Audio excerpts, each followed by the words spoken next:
সংবাদে সঙ্গে আছি আমি আলবেলি আফিফা। বন হিসেবে হবিগঞ্জের লক্ষ্মী বাউরের নাম নতুন, তবে এর বৈশিষ্ট্য আর জীববৈচিত্র্যের দিক থেকে অন্য যে কোনো বনের থেকে সমৃদ্ধ। বিশেষ করে পাখি প্রজাতির বিপুল সমাহার, দেশি বিদেশি বহু জাতের পাখালির স্থায়ী বসবাস এই বনে। কিন্তু অপরিকল্পিতভাবে বন উজাড় করায় হুমকিতে পড়েছে পাখি সহ বন্যপ্রাণীর এই আবাসস্থল।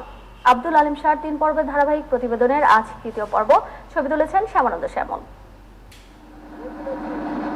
একটা সময় হাওর এলাকায় সোয়াম ফরেস্টের অস্তিত্ব ছিল অনেক, কিন্তু পরিবেশ বিপর্যয়ের ফলে বেশিরভাগই এখন বিলুপ্ত প্রায়। এত কিছুর পরও কোনো মতে টিকে আছে লক্ষ্মীবাউর জলার বনটি। এই বনটি ঘিরে রেখেছে ছোট বড় 3টি নদী, আর বনের ভিতরে আছে প্রায় 20টি ছোট বড় কুড়ি বা জলাশয়, যাতে মিলে মিঠা পানির দেশি মাছ। নানা প্রজাতির দেশি বিদেশি পাখিও রয়েছে এই বনে। ওয়াইল্ড লাইফের বিপুল সম্ভার বলতে পারেন। বিভিন্ন প্রজাতির বক আছে এখানে, পানকুড়িরও কয়েকটা স্পিসিস এখানে আছে, পিসানটেল, জাকানা, নর্দার্ন পিনটেল। লক্ষ্মীবাউর জলার বনে বিভিন্ন জাতের বক, বালিহাঁস কিংবা পানকৌড়ির ঝাঁকে ঝাঁকে উড়ে বেড়ানো হাওর অঞ্চলের চিরচেনা রূপ। কালে ভদ্রে চোখে পড়বে এমন ইঁদুরের সাঁতারের দৃশ্য।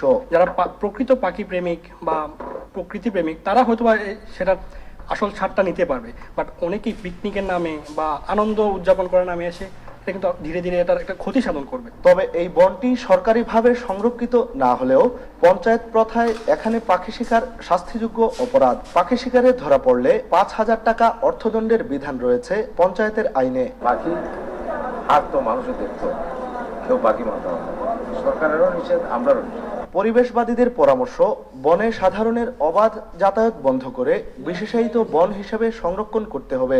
আর বন্যপ্রাণী সংরক্ষণ কর্মকর্তা বললেন, বনটি শ্রীমঙ্গলের বাইক্যাবিলের মতো একটি মৎস্য ও পাখির অভয়ারণ্য হতে পারে। আমরা বন বিভাগ যদি তাদের সাথে সম্পৃক্ত হই এবং তাদেরকে মোটিভেট করি, তাদেরকে শেয়ার সিস্টেমের মাধ্যমে আনতে পারি, তাহলে বনটাকে সায়েন্টিফিক ম্যানেজমেন্টের আওতায় আনা যাবে। শুষ্ক মৌসুমে আরো অনেক বেশি পাখির সমারোহ দেখা যায়। সেই জন্য আমরা বলছিলাম যে এই গাছগুলোকে সঠিক জ্ঞানের মাধ্যমে যেন গাছগুলোকে সংরক্ষণ করা হয়। সরকারিভাবে সংরক্ষণ করা না গেলে লক্ষ্মীবাউর বনটি একদিন হারিয়ে যাওয়ার শঙ্কা পরিবেশবাদীদের।